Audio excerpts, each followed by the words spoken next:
बिस्मिल्लाहिर्रहमानिर्रहीम अस्सलाम वालेकुम। आज जो हमारा क्लास 7 जनरल साइंस का जो टॉपिक है वो है चैप्टर 2 का ब्लड, जो कि हमारा सर्कुलेटरी सिस्टम का थर्ड पार्ट है। हमने हार्ट भी देख लिया था, ब्लड वेसल्स भी देख ली थी, अब थर्ड में रह गया था ब्लड। तो ये हम लोग देखते हैं इस लेक्चर में। जो हमारा ब्लड है ये आप लोगों को पता है कि ये खून होता है, आम ज़बान में हम लोग इसे खून बोलते हैं। ये रेड कलर का होता है। और ये रेड कलर क्यों होता है? इसके अंदर रेड ब्लड सेल्स होते हैं, जिसकी वजह से इसका कलर जो होता है वो रेड होता है।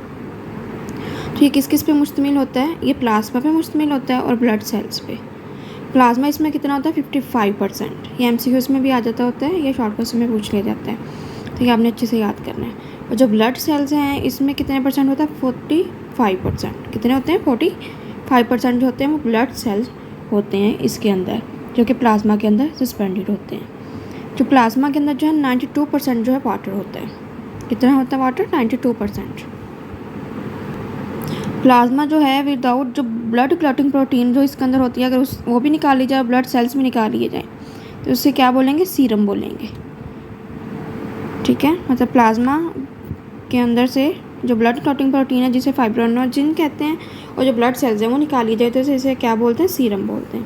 अब ब्लड सेल्स हैं ये कितनी टाइप्स के होते हैं? 3 टाइप्स के होते हैं। जो मेनली तो 2 टाइप के होते हैं, लेकिन जो प्लेटलेट्स हैं ये भी मतलब इन्हीं की टाइप है। Red blood cells, white blood cells and platelets.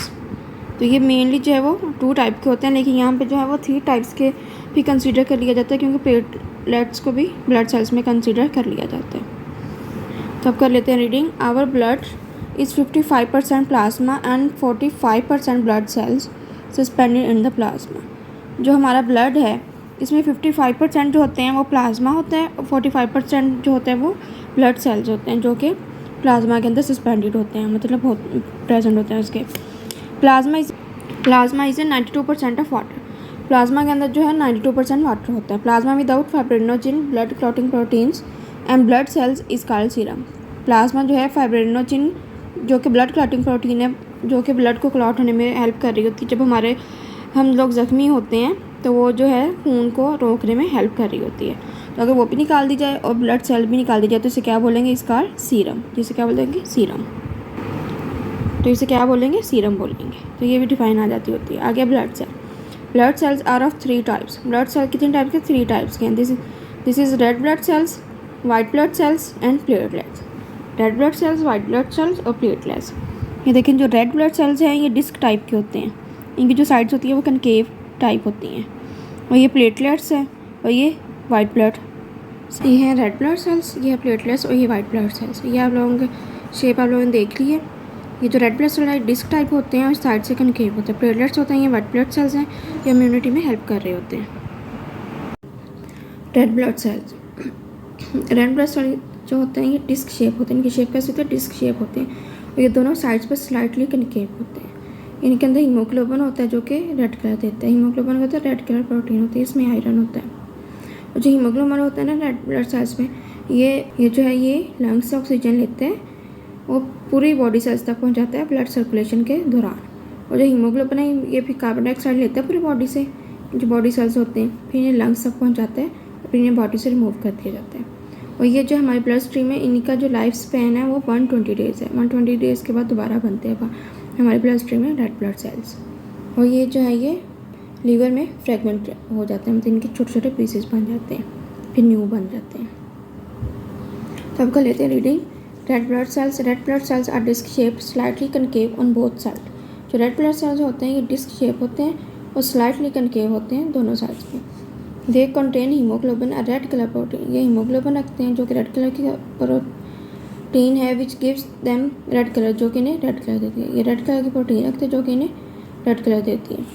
This is the haemoglobin in the red blood cells. Red blood cell में जो हीमोग्लोबिन होता है which carries oxygen from the lungs and supplies it to all body cells during blood circulation. तो haemoglobin का function क्या है? ये oxygen जो है लंग्स से लेता है और बॉडी सेल्स को तमाम जितने भी बॉडी सेल्स हैं उनको पहुंचाता है ब्लड सर्कुलेशन के दौरान। Haemoglobin also carries carbon dioxide from the body cells and leave it at lungs for its removal from the body. जो हीमोग्लोबिन है फिर कार्बन डाइऑक्साइड जो जितने भी बॉडी सेल्स होते हैं उनसे लेते हैं और लंग्स तक पहुंचाते हैं ताकि वो बॉडी से रिमूव किया जा सके। अब इसका लाइफ स्पैन कितना? Red blood cell exist for 120 days in the blood stream. प्लस ट्रे में कितने दिन रह सकते हैं, 120 डेज तक।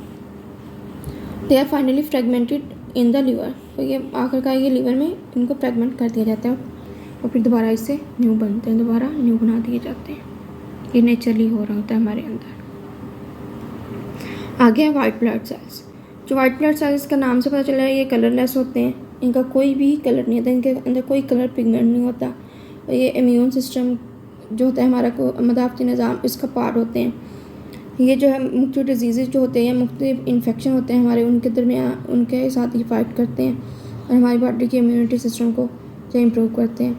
जो वाइट ब्लड सेल्स इनकी 5 टाइप्स होती हैं और सारे इनके स्ट्रक्चर फंक्शन के लिहाज से सारे एक दूसरे से डिफरेंट होते हैं। इनका जो साइज़ होता है रेड ब्लड सेल से बड़ा होता है और जो इनका मेन फंक्शन होता है वो हमारी बॉडी को डिजीज़ से बचाता है, जो कि स्पेशली जो माइक्रो ऑर्गेनिज्म है, माइक्रो मतलब स्मॉल ऑर्गेनिज्म से ज़्यादा, जैसे पैथोजेंस है, वायरसेस है, बैक्टीरिया है, इनसे ये हमें बचाता है, मतलब इम्यूनिटी हमारी इम्प्रूव करता है। White blood cells are colourless. White blood cells हैं ये कलरलेस होते हैं। They have no colour pigment, इनमें कोई भी कलर पिगमेंट नहीं होता। दे आर पार्ट, जैसा उसमें रेड ब्लड सेल्स में हीमोग्लोबिन था, इसमें कोई भी कलर पिगमेंट नहीं होता। They are part of the body immune system, ये जो है इम्यून हमारी जो बॉडी का इम्यून सिस्टम है, मदाफ़ती निज़ाम है, ये उसका पार्ट होते हैं। They help the body fight infection and other disease, ये जो हमारी बॉडी को इन्फेक्शन और जो मुख्तलिफ डिजीज़ हैं उनके खिलाफ मतलब क़ुव्वत मुदाफ़त देते हैं, मतलब हेल्प करते हैं उनके खिलाफ लड़ने में, ताकि जल्द से जल्दी हमारी बीमारी ठीक हो जाए, इन्फेक्शन ठीक हो जाए। There are 5 types of white blood cells. White blood cells के 5 टाइप्स होते हैं which are different in their structure and function, जो कि स्ट्रक्चर फंक्शन के लिहाज से डिफरेंट होती हैं। These are large in size than the red blood cell, इनका रेड ब्लड सेल से जो साइज़ है वो बड़ा होता है। The main function is to protect the body from disease causing microorganism, इसका जो मेन फंक्शन है वो हमारी बॉडी को प्रोटेक्ट करना है माइक्रो ऑर्गेनिज्म से, जो डिजीज़ होते हैं जैसे पैथोजेंस वगैरह से जो डिजीज़ होती हैं। प्लेटलेट्स जो होते हैं ये कम्प्लीटली सेल तो नहीं होते, मतलब मेनली तो मैंने पहले बात कर दी थी कि ये 2 सेल हैं। ये प्लेटलेट्स ये कम्प्लीटली सेल नहीं होते, बल्कि ये जो है साइटोप्लाज्म का फ्रेगमेंट होता है। साइटोप्लाज्म जो है सेल के अंदर होता है, इनके अंदर माइटोकॉन्ड्रिया होती है और वैक्यूल्स वगैरह होते हैं, लाइसोसोम्स वगैरह होते हैं, तो ये सारे जो हैं साइटोप्लाज्म के अंदर होते हैं। न्यूक्लियस होता है, राइबोसोम्स होते हैं, तो ये सारे हमारे साइटोप्लाज्म के अंदर होते हैं। सेल के अंदर साइटोप्लाज्म होता है और साइटोप्लाज्म में एक लिक्विड होता है जिसके अंदर सारे ये मतलब जो है ऑर्गेनेल्स होते हैं। तो ये जो है फिर ये साइटोप्लाज्म का एक फ्रेगमेंट होता है जो कि मेम्ब्रेन के अंदर क्लोज होते हैं। और ये जो है हमारे ब्लड क्लॉटिंग में बहुत ज़्यादा रोल हेल्प कर रहे होते हैं। जब हम जख्मी होते हैं तो ये हीलिंग में और ब्लीडिंग में, मतलब ब्लड वाउंड्स को हीलिंग करने में हेल्प कर रहे होते हैं, मतलब ब्लीडिंग को रोक रहे होते हैं, उसे स्टॉप कर रहे होते हैं। Platelets are not completely cells, platelets जो है वो कम्प्लीटली सेल तो नहीं है। These are fragment of cytoplasm enclose by membrane, ये साइटोप्लाज्म का एक फ्रेगमेंट है जो कि मेम्ब्रेन में क्लोज होता है। Platelets play an important role in blood clotting, platelets जो है वो ब्लड क्लॉटिंग में इंपॉर्टेंट रोल प्ले कर रहे होते हैं। They also help to slow और stop bleeding and healing wounds, तो ये जो है ये या तो ब्लीडिंग को रोक देते हैं या कम कर देते हैं और जख्मों को सही करने में हेल्प कर रहे होते हैं। इन्फॉर्मेटिव है कि अगर कोई इंजरी हो जाए हमारी बॉडी में, कट लग जाए, जो प्लेटलेट्स है उस हिस्से को तोड़ते हैं, मतलब ब्रेक करते हैं और जो स्पेशल केमिकल जो है वो रिलीज़ करते हैं, जो कि प्रोटीन के साथ वर्क करता है प्लाज्मा के अंदर, और जो है एक वेब प्रोड्यूस कर देते हैं, वो जाला टाइप प्रोड्यूस करते हैं, जो कि रेड ब्लड सेल्स को ट्रैप करते हैं। और ये जो ट्रैप रेड ब्लड सेल्स हैं ये ड्राई होते हैं और ये एक स्कैब बना देते हैं इंजरी साइड पे, मतलब वो उसे जमा देते हैं उस जगह पे। और ब्लड देखें तो वो ब्लड की क्लॉट बन जाती है, तो इससे ये उसे ब्लड की क्लॉट बना देते हैं ऊपर, ताकि मज़ीद ब्लड जो है वो ना निकले। If there is in injury और कट इन आवर बॉडी, अगर हमारी बॉडी में कट या इंजरी लग जाए, मतलब जख्मी हो जाए, platelets break apart and release special chemical that works with proteins in the plasma.